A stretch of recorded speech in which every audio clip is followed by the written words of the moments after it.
Hello everybody.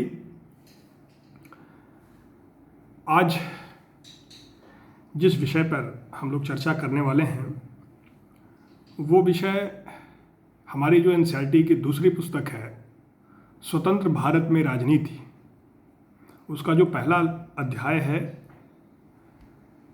राष्ट्र निर्माण की चुनौती, उस बारे में हम लोग पढ़ेंगे और उसे जानेंगे। जैसा कि आपको पता है कि भारत एक 90 वर्षों के स्वतंत्रता संघर्ष के पश्चात 15 अगस्त 1947 को आज़ाद हुआ और आज़ादी के समय और इसके पश्चात इसके सामने बहुत सारी समस्याएं थीं और उन समस्याओं से भारत के लोग कैसे उसका निदान किया, ये जो पूरा अध्याय है उसी के बारे में एक पूरी चर्चा है। उम्मीद है कि इस वीडियो को जब आप लोग देखेंगे तो इस विषय को समझने में काफ़ी मदद मिलेगी। मैं इसे 2 हिस्सों में अपलोड करूंगा। पहला हिस्सा हमारा रहेगा कि वो चुनौतियां कौन कौन सी थीं और दूसरे हिस्से में हम इसके उन पर प्रकाश डालेंगे कि कैसे उन चुनौतियों का समाधान हो पाया। इस वीडियो में हम राष्ट्र निर्माण और उनकी चुनौतियों के बारे में संक्षिप्त चर्चा करेंगे ताकि आपको समझने में आसानी होगी। और ये काफ़ी बड़ा वीडियो बन जाएगा तो हो सकता है आप बोर हों, तो इस लिहाज से मैंने यह निर्णय किया। राष्ट्र निर्माण की चुनौती में जो मुख्य शब्द है वो है राष्ट्र निर्माण। इसमें 2 शब्द हैं, एक तो राष्ट्र और दूसरा है निर्माण। तो पहले हम ये समझते हैं कि राष्ट्र क्या है। अमूमन सामान्य तौर पर हम लोग राष्ट्र और देश को समानार्थी या पर्यायवाची अर्थों में यूज करते हैं, लेकिन एक पॉलिटिकल साइंस के विद्यार्थी के लिए ये दोनों जो कॉन्सेप्ट हैं वो अलग अलग हैं। देश उन 4 तत्वों से बनता है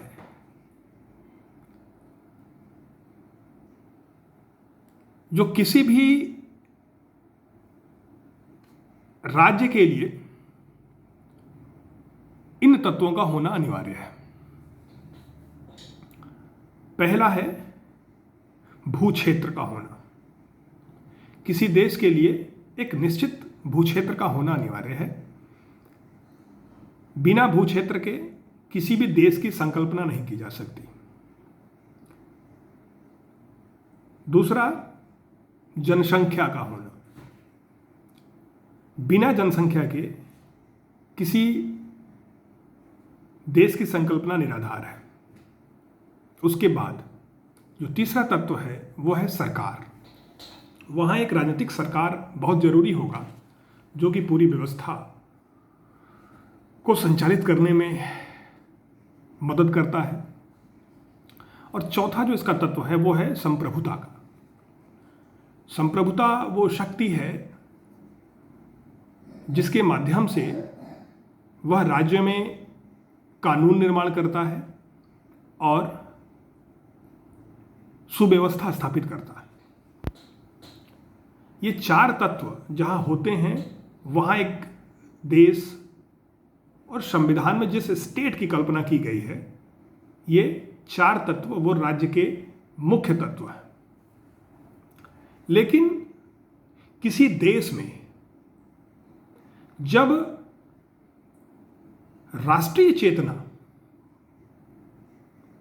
उपस्थित होती है, वहां एक देश राष्ट्र बन जाता है। यानी कि राष्ट्रीय चेतना का होना, और यह राष्ट्रीय चेतना किसमें होगी? वहां की जन समुदाय में होगी, जनता में होगी। तो इस जनता में राष्ट्रीय चेतना का होना ही राष्ट्र को बनाता है। तो भारत के संदर्भ में राष्ट्र निर्माण की जो संकल्पना है वो इस प्रकार की है कि लोगों को कैसे आपस में जोड़ना है, कैसे उनमें भाईचारा उत्पन्न करना है, वो राष्ट्र से कैसे जुड़ें, ये सारा कुछ राष्ट्र निर्माण से प्रेरित है। अब इसमें एक शब्द आया कि राष्ट्रीय चेतना, इसके बारे में थोड़ा सा मैं चर्चा कर दूं। राष्ट्रीय चेतना क्या है या इसका स्वरूप क्या है? बहुत ध्यान से इसे आप लोग सुनेंगे। सामान्य अर्थों में देश के लोगों में एकता की भावना होना ही राष्ट्रीय चेतना है। यह भावना इस विचार को जन्म देती है कि हम सब एक हैं। वो आप प्रार्थना भी करते हैं, विभिन्नता होने के बाद भी हम सब एक हैं। चाहे हमारी पहचान विविधताओं से होती हो, धर्म से हो सकती है, जाति से हो सकती है, समुदाय से हो सकती है, क्षेत्रीयता से हो सकती है, लेकिन इन सब के ऊपर उठ करके जब व्यक्ति राष्ट्र से प्रेम करता है, राष्ट्र से जुड़ जाता है, तो वह होती है राष्ट्रीय चेतना। इसको आप आजादी आंदोलन के दौरान भगत सिंह, चंद्रशेखर, ऐसे महान जो नेता हमारे थे, उनसे हम समझ सकते हैं। इनमें जो राष्ट्र प्रेम का जो स्वरूप था वो एक प्याज के उदाहरण से हम समझ सकते हैं। जब आप प्याज को खोलते हैं तो हम देखते हैं कि परत दर परत वो जुड़ी रहती है, एक परत दूसरी परत से, दूसरी परत तीसरी परत से, और ये अंदर तक होता है। अगर हम ये मान लें कि अंदर जो उसका सबसे लास्ट जो परत है वो एक व्यक्ति है, तो वह व्यक्ति अपने आप से, अपने परिवार से, अपने ग्राम से, अपने क्षेत्र से, और फिर सबसे लास्ट में अपने देश से प्रेम करता है। और इसी रूप में वह बलिदान भी करता है, त्याग भी करता है। सबसे ज्यादा वह अपने परिवार को चाहता है। अगर परिवार और राष्ट्र के बीच में कोई संघर्ष होता है तो वह अपने परिवार को चाहता है और राष्ट्र को छोड़ देता है। जबकि जब हम भगत सिंह को देखते हैं, सुखदेव राजगुरु को देखते हैं, तो हम ये पाते हैं कि इन्होंने राष्ट्र को प्रथम रखा और परिवार को सबसे लास्ट में रखा। इस प्रकार की जो सोच है वह है राष्ट्रीय चेतना, राष्ट्र प्रेम। और ये बहुत आदर्श स्थिति है, सब में ऐसा हो ये जरूरी नहीं है, लेकिन राष्ट्र प्रेम का होना बहुत जरूरी है, क्योंकि राष्ट्र निर्माण को अगर हम परिभाषित करें तो एक अखंड, सशक्त और समृद्ध राष्ट्र की संकल्पना को स्थापित करना ही राष्ट्र निर्माण है। राष्ट्र निर्माण का उद्देश्य है कि एक अखंड, सशक्त और समृद्ध राष्ट्र बने, और यह तभी होगा जब लोगों में राष्ट्र प्रेम होगा। इसकी बड़ी आवश्यकता है।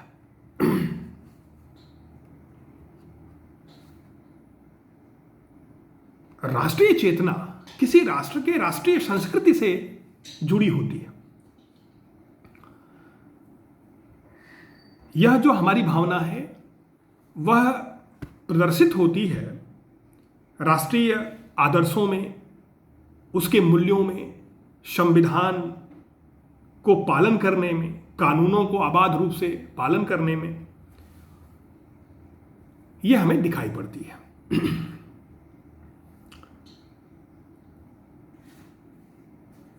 संविधान में अपने मूल कर्तव्यों में भी अपेक्षा की गई है कि झंडा, राष्ट्रगान, संस्थाओं का सम्मान, प्रतीकों का सम्मान लोग कर्तव्य के रूप में करेंगे। और जब आप इस प्रकार का एक कर्तव्य निर्वहन करते हैं तो निश्चित रूप से राष्ट्रीय चेतना का विकास होता है। लेकिन यह जो राष्ट्र की जो संकल्पना है वह पश्चिमी यूरोप की संकल्पना से जुड़ी हुई है। वहाँ पर जो राष्ट्र थे, जो राष्ट्र राज्य थे, नेशन स्टेट जिनको कहा जाता है, वह नेशन स्टेट एक जाति, एक संस्कृति, एक धर्म से उत्पन्न हुए। लेकिन भारत के संदर्भ में ये थोड़ा अलग है, क्योंकि भारत की विविधताएं अलग हैं। भारत की जो भौगोलिक जो सिनेरियो है वो अलग है।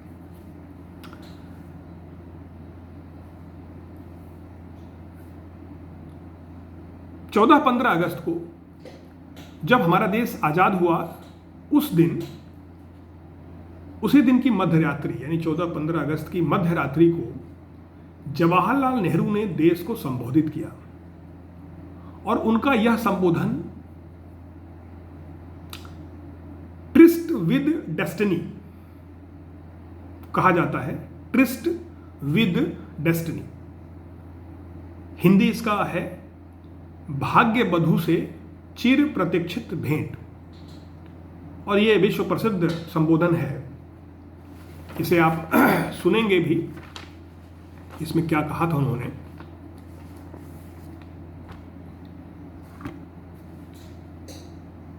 लेकिन जब हमारा देश आजाद हुआ तो उसे विरासत में बहुत सारी समस्याएं मिली थीं। इसमें से 3 जो समस्याएं थीं वो चुनौतियों के रूप में थीं। और वो मुख्य 3 चुनौतियां हमें पढ़ना है। वो कौन कौन सी थीं? आइए, पहली जो चुनौती थी वो यह थी कि भारत को एकता के सूत्र में बांधा जाए, जहां पर उनकी विविधताओं के लिए भी जगह हो, सम्मान हो। उदाहरण के लिए इसे हम समझेंगे, एक जैसे मोती की माला को हम उदाहरण के लिए लेते हैं। मोती की माला में हर मोती का अस्तित्व अपना अलग होता है, लेकिन जब वह इस धागे से जुड़ती है, पिरोई जाती है, तो वह एक माला का रूप ले लेती है। इसी तरह का भारतीय जब समाज हम देखते हैं कि वो विभिन्न तरीके से अलग दिखाई पड़ता है, चाहे उनके धर्म अलग हो, जाति अलग हो, संस्कृति अलग हो, क्षेत्रीय पहचान अलग हो। यहाँ तो एक कहावत भी है कि हर 3 कोस दूरी का एक मात्रक है, तो हर 3 कोस पर पानी और भाषा बदल जाती है, संस्कृति बदल जाती है। तो ऐसे देश में जहाँ इतनी विविधता हो, उनमें एकता कैसे स्थापित की जाए, यह मुख्य चुनौती थी। भारत की जो यह विविधता है वह पूरे विश्व में जितने भी बड़े देश हैं उनसे कहीं ज्यादा है। प्रामाणिक तौर पर यहां लगभग 1100 भाषाएं बोली जाती हैं। 22 भाषाएं तो भारत के संविधान में वर्णित हैं, और ये भाषा की वजह से उनकी संस्कृति, उनकी पहचान अलग हो जाती है। विविधता किन रूपों में दिखती है?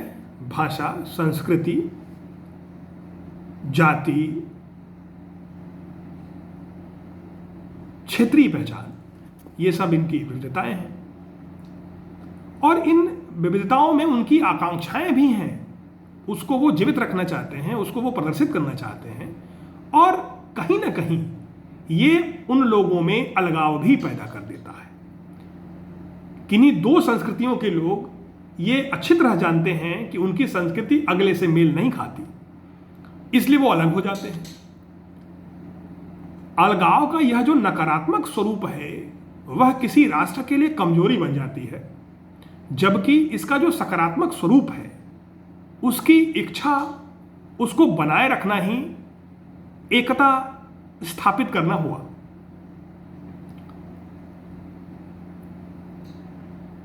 जैसा कि मैंने कहा कि ये जो विविधताएं हैं अपने नकारात्मक स्वरूप में अलगाव पैदा करती हैं, नफरत पैदा करती हैं, और इसकी वजह से लोगों में विभेद पैदा होता है, एक दूसरे से दूरी पैदा हो जाती है। अतः इन सारी विविधताओं को सम्मान देते हुए, उनको बराबर महत्व देते हुए सबको एक प्लेटफॉर्म पे ला देना, यही पहली चुनौती थी। और ये इसलिए भी महत्वपूर्ण था क्योंकि आप आज़ादी आंदोलन के दौरान आप देखेंगे किस प्रकार लोगों को जोड़ने की कोशिश से हुई। अंग्रेज कोशिश कर रहे थे बांटो और राज करो, लोगों में नफरत भरो, उनके मजबूरी का फायदा उठाओ, एक दूसरे के कारक को बता करके दुश्मनी पैदा करो। उन्होंने मुस्लिमों को हिंदुओं के खिलाफ खड़ा किया, दलितों को अगड़ों के खिलाफ खड़ा किया। एक उनका उद्देश्य था कि किसी तरह से भारत की जो एकजुटता है, जो उसकी अखंडता है, उसको तोड़ दिया जाए कि एक भारत कमजोर राष्ट्र बने। यहां पर आजादी के बाद यानी 15 अगस्त 1947 के बाद देश के जो नेता हैं उनके सामने एक बड़ी चुनौती थी कि किस प्रकार लोगों को एकजुट रखा जाए।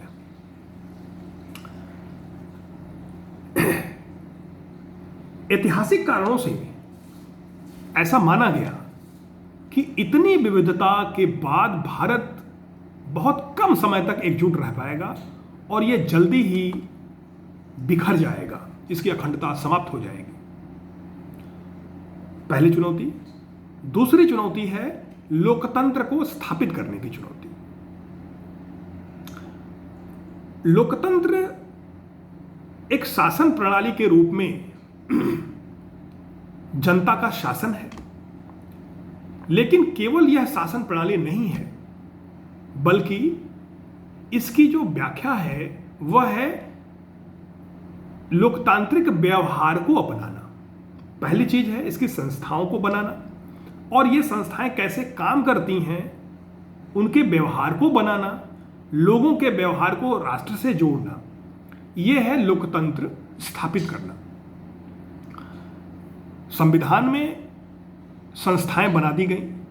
अब ये संस्थाएं किस रूप में काम की या जनता किस रूप में लोकतंत्र को उसने अपनाया, आत्म अर्पित किया, ये देखना एक चुनौती के रूप में थी, क्योंकि लोकतंत्र की सफलता की पहली गारंटी मानी गई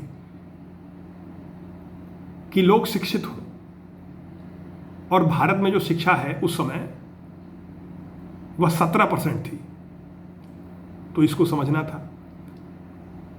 भारत ने संसदीय शासन पर आधारित प्रतिनिधि मूलक शासन को अपनाया।